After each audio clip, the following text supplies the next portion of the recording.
Salut à tous, aujourd'hui dans cette vidéo on va regarder les dernières transactions des grands investisseurs en bourse et bien évidemment on va regarder ensemble Bill Ackman déjà, Terry Smith, Seth Klarman et puis on terminera par Warren Buffett. D'ailleurs tu peux en profiter aussi pour mettre un petit like à la vidéo, ça permet de soutenir la chaîne et je te remercie grandement. Alors si on commence déjà avec Bill Ackman pour résumer un petit peu son profil d'investissement et donc c'est un célèbre investisseur bien évidemment pour sa stratégie plutôt activiste, c'est-à-dire qu'il a investi en fait dans des entreprises surtout sous-évaluées et puis il exerce surtout une pression sur les directions ou encore les conseils d'administration pour apporter bien des changements qu'il considère comme nécessaires surtout pour maximiser la valeur pour les actionnaires, par exemple améliorer la gestion, modifier les stratégies ou encore restructurer l'entreprise. Alors sa philosophie d'investissement pour Bill Ackman, c'est qu'il est décrit souvent son approche comme acheter une action comme si vous vouliez acheter une maison. En d'autres termes, en fait, il investit avec l'idée de rester propriétaire à long terme, bien qu'il ne rechigne pas à vendre si une entreprise ne répond pas à ses attentes.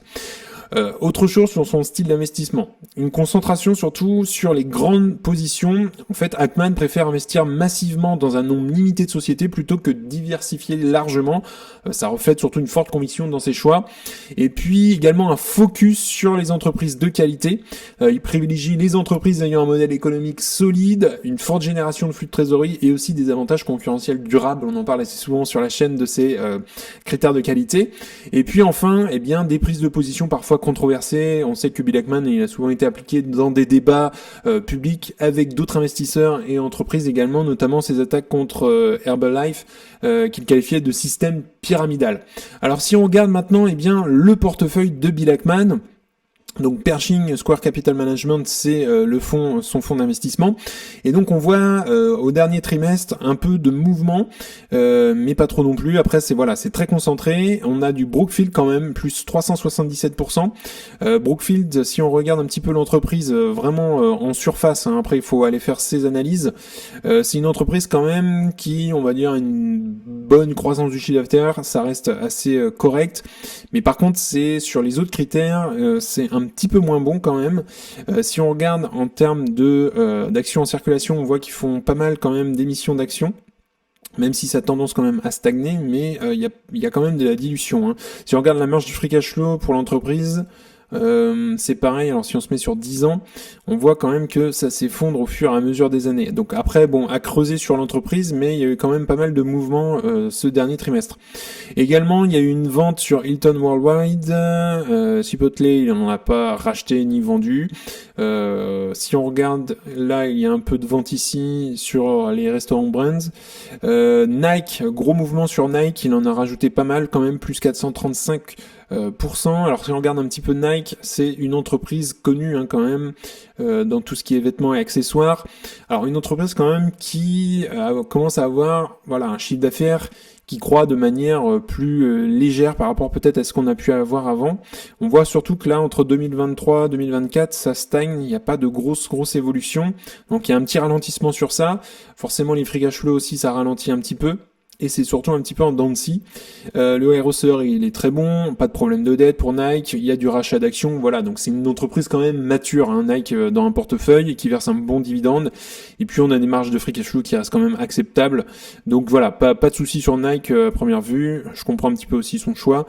Ensuite, on a eu un petit peu de vente ici et là quand même un gros achat sur Seaport. Alors là, je connais pas l'entreprise. Il a du Alphabet également, mais là il n'y a pas touché. Donc on a un portefeuille quand même qui est assez pas mal resserré. On a eu un petit peu de mouvement, surtout deux grosses boîtes, Brookfield et Nike, et puis on a aussi Seaport qui l'a ajouté, et on a eu un petit peu de vente ici. Donc ça c'était pour Bill Ackman. Si on regarde maintenant Terry Smith, donc deuxième grand super investisseur. Terry Smith, lui, c'est sa stratégie acheter et conserver, donc en anglais buy and hold. Et donc Terry Smith, lui, il privilégie plutôt les investissements à long terme dans des entreprises capables de croître et de générer des rendements surtout sur plusieurs années. Il recommande d'évaluer une stratégie sur un cycle économique complet plutôt que de chercher des gains à court terme. Également, un focus sur les entreprises de haute qualité, c'est-à-dire que les sociétés sélectionnées doivent offrir un retour élevé sur le capital employé, générer des flux de trésorerie aussi robustes et bénéficier surtout d'une demande constante. Également, il privilégie les entreprises ayant des revenus récurrents, comme celles vendant des biens de consommation courants. Également dans sa stratégie, c'est des actifs intangibles solides. Alors ça, Smith, il investit dans des entreprises dotées d'avantages concurrentiels durables, ce qu'on appelle le moat, on en parle souvent aussi sur la chaîne, telles que des marques puissantes, des brevets, une large base installée aussi installée ou des relations clients bien établies. Et également éviter la dépendance à l'endettement, faire très attention à la dette. Les entreprises choisies surtout doivent générer des rendements élevés sans nécessiter un fort levier de financier. Également une évaluation raisonnable, bien que la qualité soit essentielle. Terry Smith insiste aussi également sur l'achat des valorisations attractives pour maximiser les rendements à long terme. Il faut, je le rappelle souvent, mais pas acheter n'importe quel prix d'entreprise si on va avoir un retour sur investissement raisonnable. Et puis enfin, une exclusion des industries risquées, c'est-à-dire qu'il évite en fait les secteurs plutôt technologiques changeantes ou ceux qui reposent sur des innovations disruptives, préférant des entreprises établies avec des produits intemporels. Alors si on regarde maintenant le portefeuille de Terry Smith, donc le Fund Smith, c'est le nom de son fonds. Alors là, il y a eu un peu plus de mouvement, il est un peu plus conséquent que le portefeuille d'avant, qu'on a pu voir ensemble, et il y a eu pas mal de ventes, si on regarde, il y a pas mal de rouge ici. Si on regarde déjà la première entreprise, il y a eu un petit peu de ventes pour Microsoft, mais ça reste quand même un pourcentage assez correct, 11% de la valeur de son portefeuille. Également Stryker, il a vendu un tout petit peu, Automatic un tout petit peu, alors je connais pas ces deux boîtes. Visa, il a allégé un tout petit peu, entreprise d'ailleurs que j'aimerais bien renforcer dans mon portefeuille pour le coup. Philip Morris, il a pas mal vendu quand même sur Philip Morris. Si on regarde un petit peu d'ailleurs en termes de critères de qualité sur Philip Morris, c'est pas une grosse entreprise de croissance bien évidemment. Il y a une faible croissance du chiffre d'affaires et on voit que surtout que ça stagne quand même pas mal. Il n'y a pas de grosse révolution dans cette entreprise. Par contre, il y a un très bon ROCE, il y a un léger problème de dette, il leur faut quand même plus de 3 ans. Il y a un petit peu de rachat d'actions et il y a une très bonne marge de free cash flow. Donc voilà, pas le genre de boîte que j'ajouterais moi dans mon portefeuille. Si on regarde, il a ajouté un petit peu dans cette entreprise, il en a racheté un tout petit peu. Waters, il a vendu un tout petit peu. Alphabet, il a rajouté un petit peu ici. Marriott, je connais pas la boîte, celle-ci. PepsiCo, il a vendu un tout petit peu. D'ailleurs, j'avais analysé une fois PepsiCo, mais je la trouve assez cher en ce moment en bourse. Quand même, elle a une valorisation assez chère.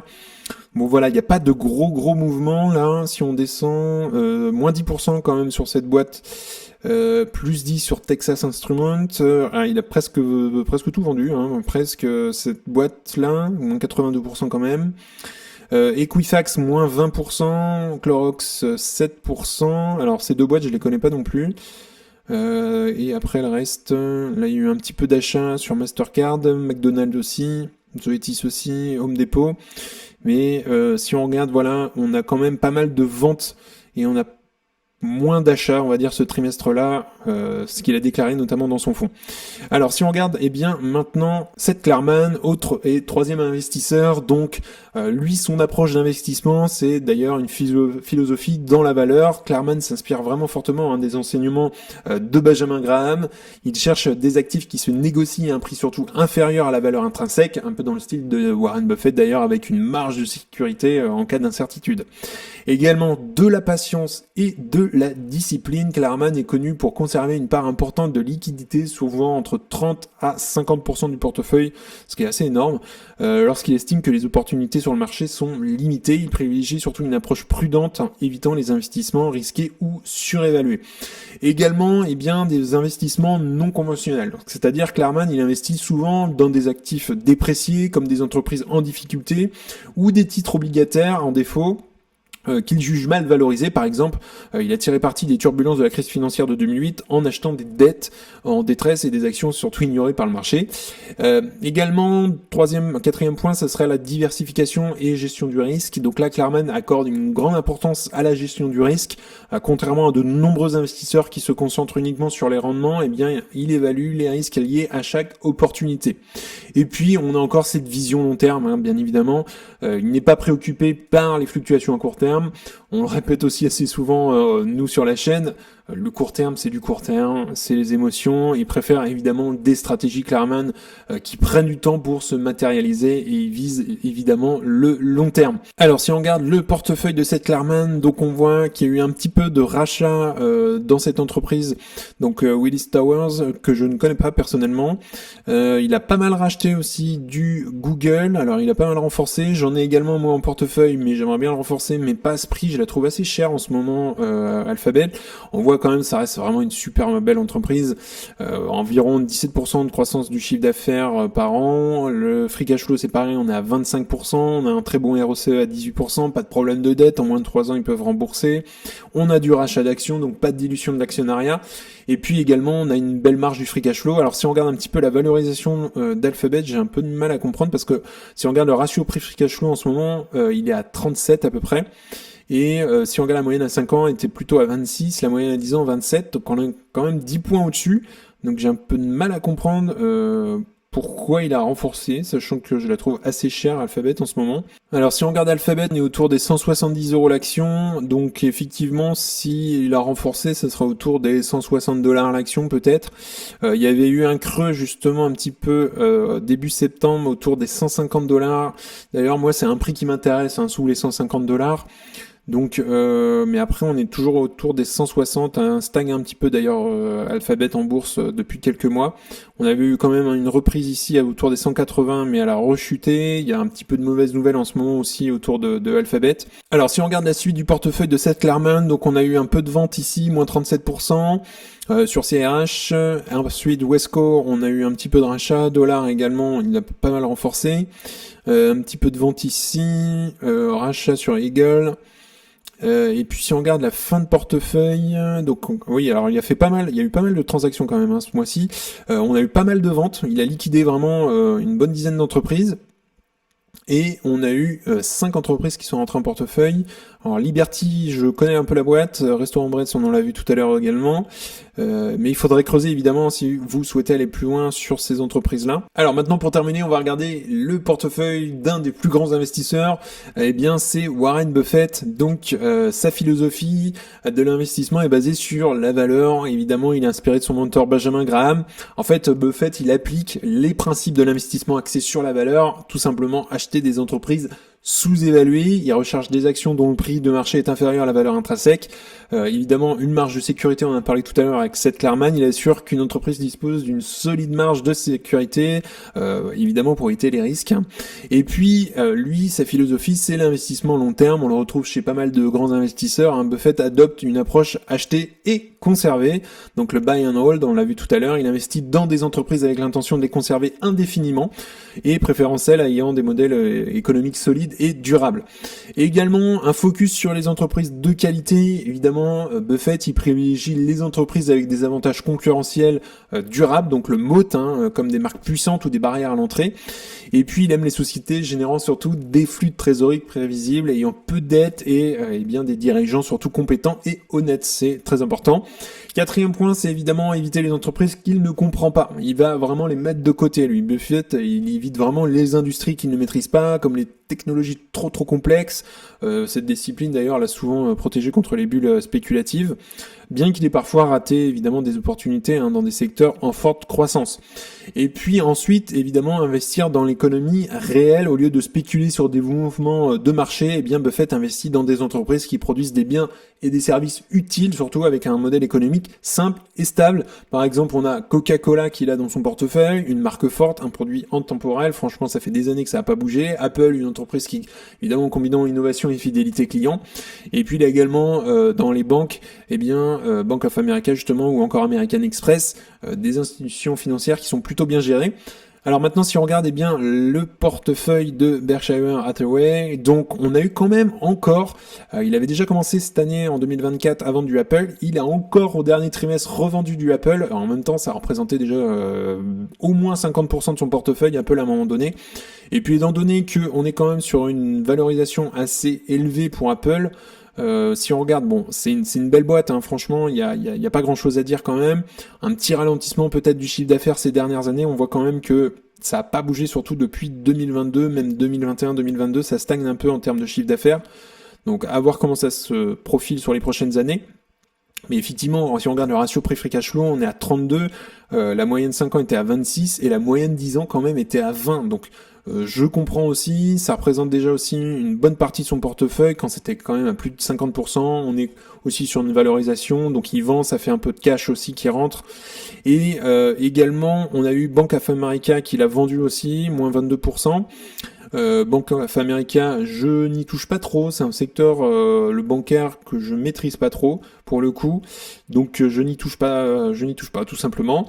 Si on regarde également, eh bien, il a rentré un petit peu Sirius, entreprise que je ne connais pas. N'hésitez pas à me dire d'ailleurs en commentaire s'il y a certaines boîtes que vous pouvez recommander ou qu'on pourrait regarder ensemble. Capital One, il a vendu un tout petit peu. New Holdings, il a vendu pas mal quand même, moins 20% presque. Et puis Charter Communication, moins 26%. Il a rentré, alors c'est un peu la nouveauté, Domino's Pizza. Pourquoi pas. Si on regarde un petit peu l'entreprise en surface, un chiffre d'affaires, alors du prévisible certainement, un chiffre d'affaires quand même qui a tendance un petit peu à stagner, à ralentir surtout depuis je dirais 2021 à peu près, on est sur les mêmes ordres d'idées. En termes de free cash flow, croissance du free cash flow, on a une belle croissance quand même si on a eu un creux en 2022, mais ça s'explique par le Covid notamment, donc il y a une reprise lente. Le RSE qui est vraiment très très bon. Par contre, c'est un peu bizarre, c'est en termes de dette. J'ai un peu de mal à comprendre son choix. Il faudrait creuser, bien évidemment, dans l'entreprise. Si on regarde, ils font du rachat d'actions et puis on a quand même une belle marge de free cash flow. Bon, à voir. Il faudrait comprendre pourquoi il a choisi cette entreprise. Il a acheté ensuite cette boîte-là un tout petit peu. Paul, il a rentré en portefeuille. Bon, ça reste vraiment des pourcentages minimes dans son portefeuille. Et puis, évidemment, on a eu de la vente. Alors, Ultia Beauty, il l'avait rentré cette année. Il la revend presque à 100% quelques mois après. Et puis, il a vendu 4 autres boîtes en intégralité. Liberty Media, Sirius, et Liberty, et puis Floor Decor. Donc, voilà. Pas de gros mouvements non plus sur Berkshire. Si on doit faire un petit résumé quand même, on a quand même pas mal de ventes ces derniers trimestres.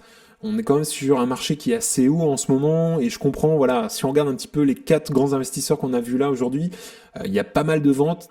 Pas beaucoup d'achats non plus, ça va être du renfort peut-être de position, mais on a quand même pas mal de ventes sur un marché qui est cher en ce moment. D'ailleurs, n'hésite pas à me dire ce que tu penses en commentaire sous la vidéo des portefeuilles des 4 grands investisseurs qu'on a vu aujourd'hui. Il y a certaines boîtes que je connais pas du tout d'ailleurs, donc on pourrait peut-être en faire une vidéo, donc n'hésite pas à me recommander ça sous la vidéo.